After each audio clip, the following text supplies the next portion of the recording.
家好，我是小美。今天用娃娃菜分享一道美食。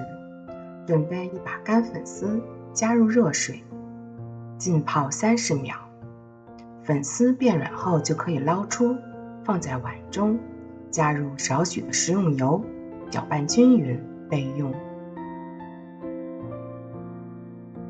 再将洗好的娃娃菜中间先对半切开，然后再对半切开，依次码放在盘中。再把泡软的粉丝放在中间的位置，再把蒜切成蒜末装入碗中，备用。再将小米椒切成小圈，装入碗中备用。炒锅加热，倒入食用油，油烧热后淋入碗中，然后再加入1勺蚝油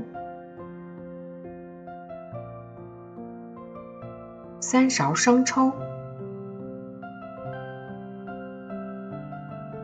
搅拌均匀，再加入1小勺鸡精、1小勺盐、1小勺白糖，适量的清水，搅拌均匀，再将调好的料汁均匀地浇在粉丝上，